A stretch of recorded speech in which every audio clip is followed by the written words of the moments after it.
Shalom. Welcome to Light to the Nations. Last week, we focused on the month of Cheshvan, the spiritual aspects of the month of Cheshvan, and we saw how even a time on the Jewish calendar, which is devoid of any major observance, any contemporary observance, is actually full of potential, is actually brimming and really overflowing with promise. And we saw how even the month of Cheshvan, I say even the month of Cheshvan, how the month of Cheshvan, the month which perhaps is in a way the underdog in the Jewish calendar because it's so drab and not a time that we associate with anything particularly happy, we saw how that very time, potentially on a mystical level, is really centered totally around the vision, the promise, the reality of the rebuilding of the Holy Temple. And so indeed we know that the building of the Holy Temple is really at the center of everything in Jewish life. And perhaps, unfortunately, because of the Jewish experience and because of everything that we've been through in 2,000 years, perhaps that has, to some extent, been relegated to a subconscious level. Perhaps it's not something that we are so aware of, but there are reminders that are there all the time, that are really popping out through the words of our sages and even through our own calendar, that show us that everything is really centered around the fact that the temple is going to be rebuilt. So now, as we return to Maimonides, Hilchot Beit HaBechira, and we continue in some of the laws towards the end of the first chapter, we understand that these details, all of which are very important and all of which are parts of the whole tradition that has been preserved for us for the rebuilding of the temple, we understand that we are not just completing or continuing with a course of study.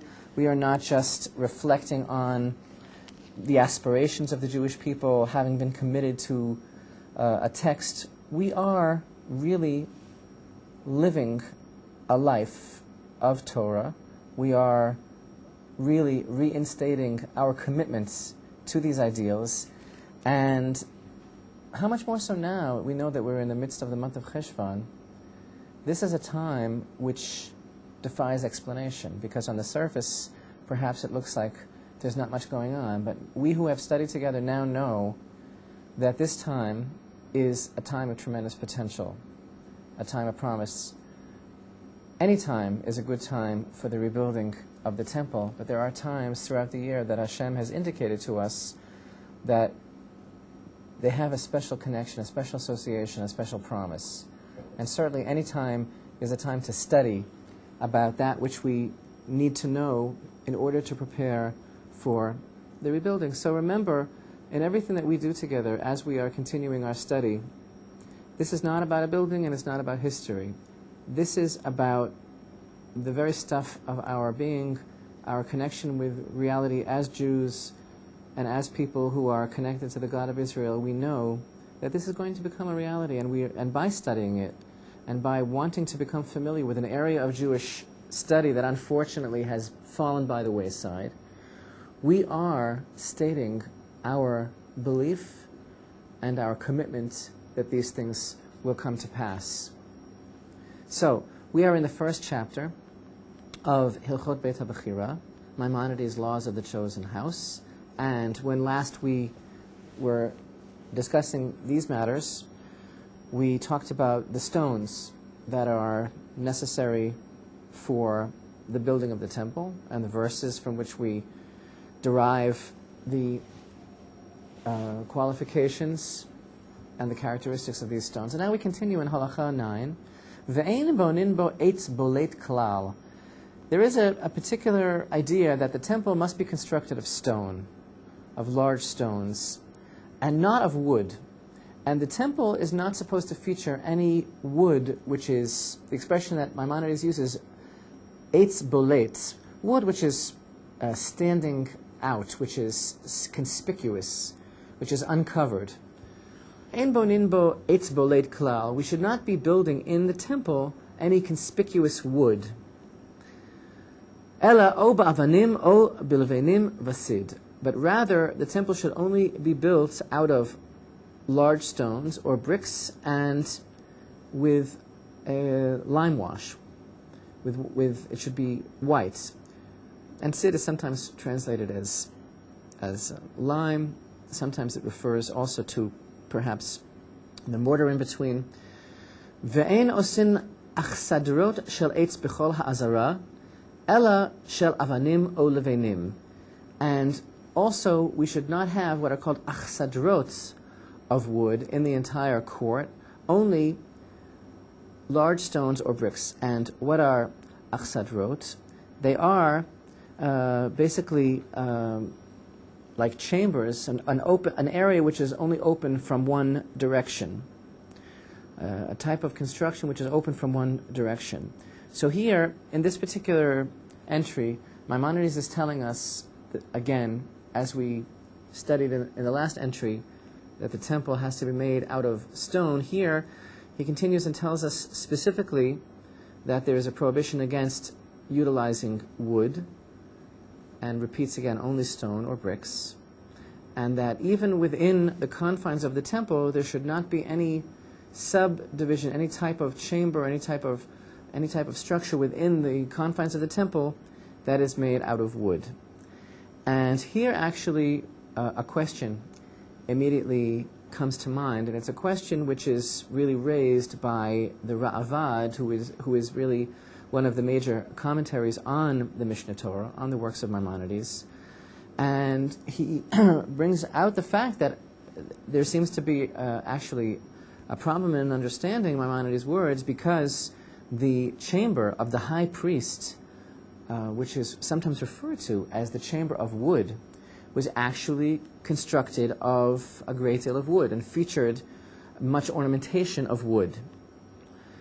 And furthermore, as we studied when we learned together about Sukkot, during the festival of Sukkot, special balconies of wood were constructed high in the women's court in order to enable the women to participate as onlookers in the festivity of the festival of the water libation. So the Ra'avad is basically asking on Maimonides, on the Rambam, what do you mean when you tell me that in Halacha Tet, in Halacha number 9, that you can't be using wood in building the temple, but wait a minute, the chamber of the high priest itself was constructed of wood, and also, and this is in another Mishnah, we learned that, and also, what about those balconies? They were also constructed of wood.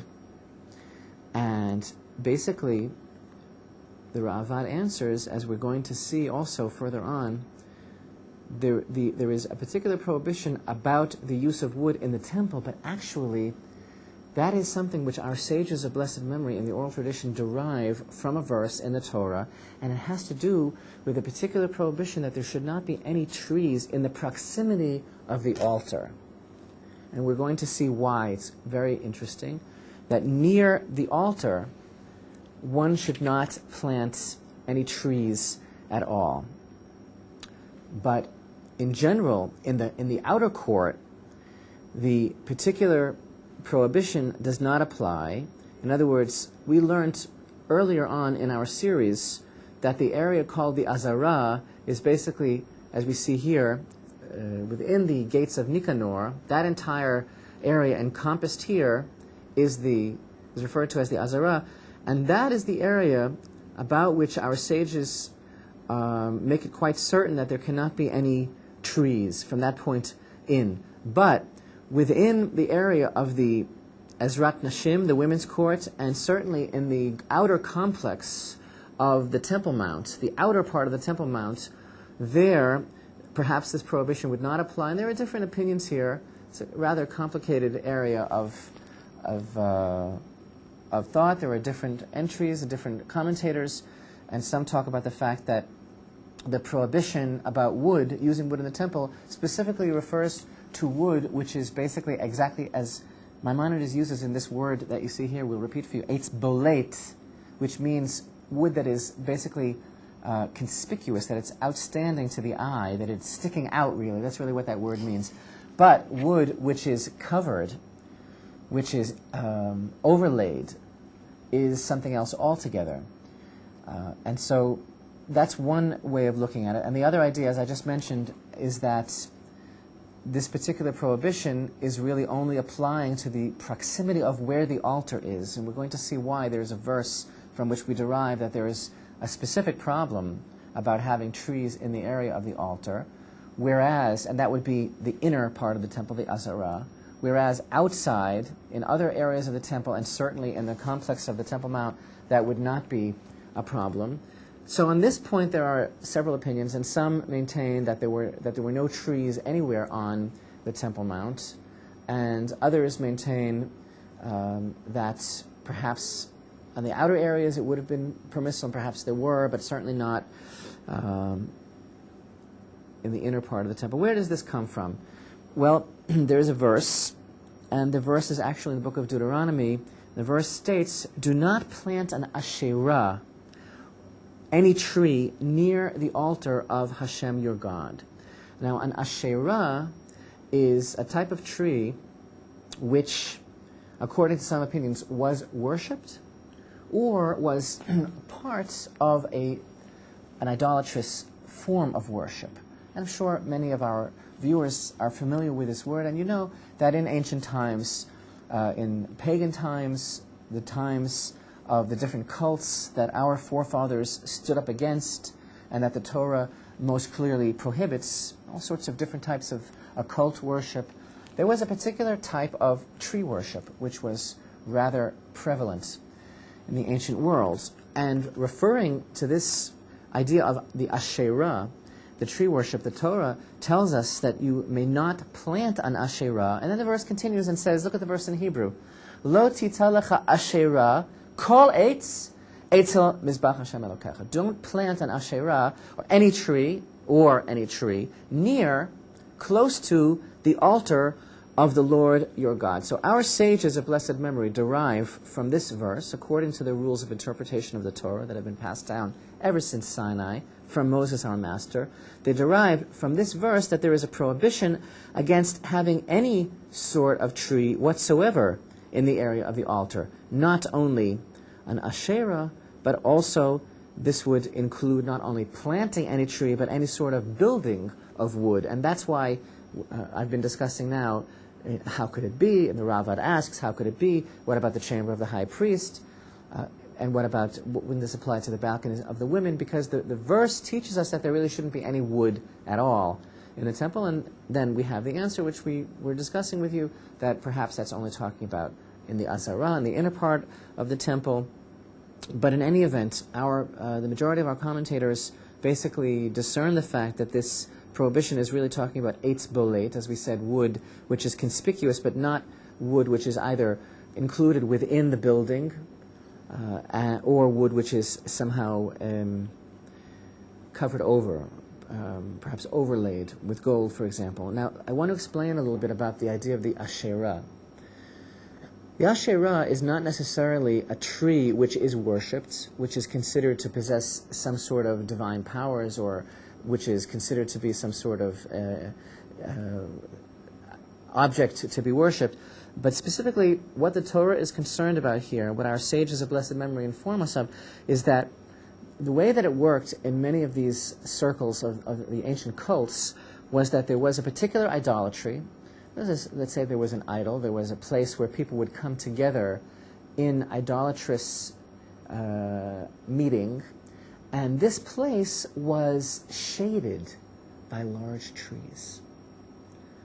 And these were called asherot.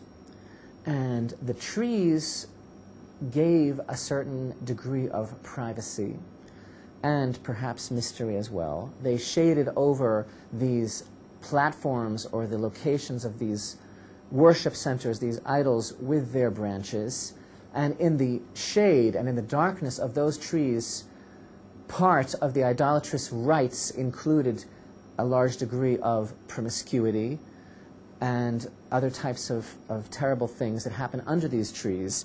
And it was really the covering over that was afforded by the branches in the places of idolatry that is actually associated, for the most part, by our sages with the term Asherah.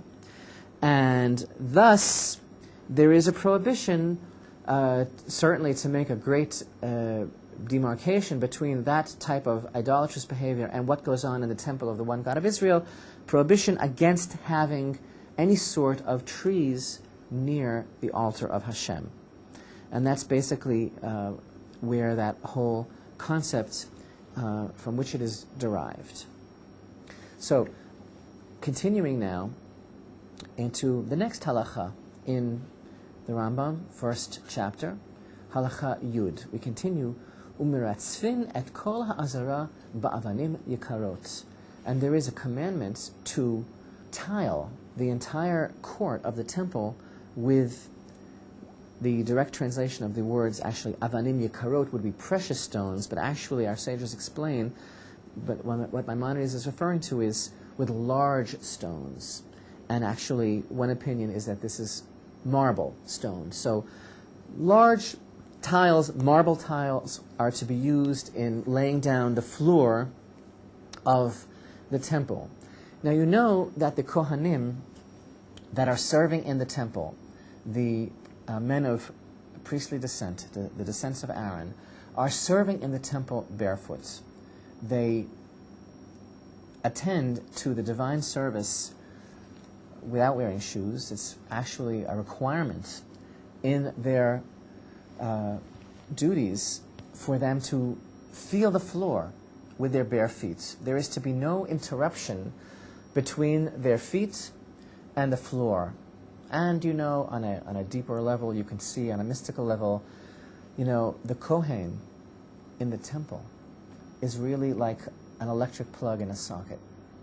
Because really, what is the job of the priests in the temple? They are serving as a type of conduit. They are bringing down the influx of blessing into the world through their holy service. And so really, there is to be a ground. In other words, they are connected, and they are bringing this into the world, and they must be standing barefoot on the holy place of Mount Moriah. So Maimonides continues here in Halacha Yud, in the 10th halacha, and he tells us, V'im ne'ekra even, afal pi shehi omedet bimkoma, ho'il v'nitkalkala psula. If a stone, if one of these tiles in the floor of the temple becomes loose, if it is actually uprooted from its place, even if it's still sitting in its proper place, but it's loose and it's no longer connected, it is actually invalid. Va'asur lakohen ha'uved la'amod aleha bishat ha'avodah. And thus, it is actually forbidden for the priest during his service to be standing on a loose stone. It's forbidden for him to be standing there ad shetikava ba'aretz, until it should be reaffirmed, replanted, established in its place solidly. So this is actually on account of the fact that, as I just finished saying, the Kohen who is serving in the temple, he is not to have any sort of what's called in Jewish law a chatzitza. He's not to have anything interrupting, any sort of division between himself and the floor of the temple, and that's of course why he is not to wear any sort of footwear, why he must actually be standing barefoot on the hallowed floor of the temple, because he's actually supposed to be on the ground of the temple, and the floor is considered to be an extension of the ground. But as soon as a tile is loose and it's no longer actually part of the floor, then it's no longer considered to be part of the karka, no longer considered to be part of the ground, and therefore standing on the loose tile, it's as if there's actually a chatzitza, an interruption between himself and between the floor of the temple. And that is actually the reasoning behind that particular halacha as well. Halacha Yud Aleph, u'mitzvah min hamuvchar lechazek et habinyan u'lahagbio kefi koach hatzibur. It is an especially resplendent way of performing the commandment. A mitzvah min hamuvchar means the best possible, the choicest and the most desirable way of fulfilling the commandment is to strengthen the building and to raise it up, to beautify it, and to fortify it, and to actually to make it as high as we can, according to the financial stability, really, according to the financial power of the congregation. Shene'amar uleromem et beit Elokeinu. We see this verse in Ezra, the 9th chapter, and to raise up the house of our God, from which our rabbis derive that there is actually a commandment to make the temple as beautiful as possible. And actually, interestingly, our sages in another place also derive from this very verse that it is also important to honor and to raise up a synagogue, so that we actually have a concept that in a community there isn't supposed to be a building higher than the synagogue. Also is learned from this verse. But of course the main simple interpretation of the verse applies to the temple and to the time of the temple. There's also another verse from which our sages derive that we should always try to do the commandments in as beautiful a way as possible, and to do them in a way which will bespeak as much beautification as possible. Now, actually, we continue here, and the Rambam Maimonides tells us, "Umefarinoto umiapin kefi kochan," and it should be beautified. The edifice should be made beautiful, and it actually should be made as beautiful as the community really has the resources for. In other words, this is basically along the lines of what the community can afford. And actually, if you recall historically, when the builders of the first temple first returned and began their project, the second temple. The second temple began very humbly and was only beautified much, much later. Maimonides tells us, if it's possible even to plaster over the temple entirely with gold, ulahagdil b'ma'asav, and to make it as beautiful as possible, harei zo mitzvah. That certainly would be an aspect of the commandment to make the temple as beautiful as possible. We point out also that King Solomon actually overlaid the entire interior of the sanctuary with gold, so that the whole sanctuary was covered with gold. And also later in history, in the time of the second temple, it's well known that King Herod invested a great deal of resources to make the second temple as beautiful as possible. In fact, our sages have stated that one who never saw the building that was erected by King Herod, the second temple, has never seen a beautiful building. Not wanting to stop there, actually, our sages tell us that King Herod actually wanted to overlay the entire temple with gold, but our sages advised him to stop with what he had, because we have a beautiful description that the building of the sanctuary, on the outside, the sanctuary which King Herod built, was covered, overlaid with variegated rows of blue and green marble. Apparently the effect was stunning, and the effect that it had on one who saw the building from afar was that they were convinced that they were actually looking at the rolling waves of the ocean. And it was so beautiful that our sages told King Herod, "Why don't you stop here, because it's already so beautiful. So don't bother actually covering it with gold."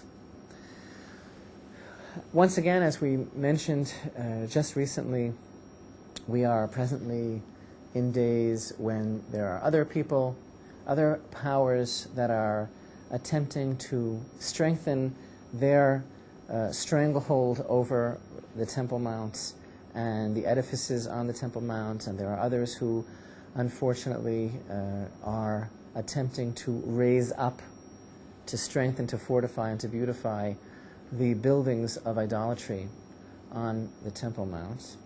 So when we come today and reflect on these laws and see the spirits of the Jewish people and the intention of the Jewish people and the structure of Jewish law, which is totally pointing to the day that we will be able to actualize these halachot and rebuild the temple, then we realize that it's not over until it's over, and that the way that we really can see to it that we stem the tide of destruction, and that we can bring this home in such a way that the Jewish people and all the lovers of the Holy One, blessed be He, will take it seriously and realize that we really should be considering the rebuilding of the temple and doing as much as we can towards that day.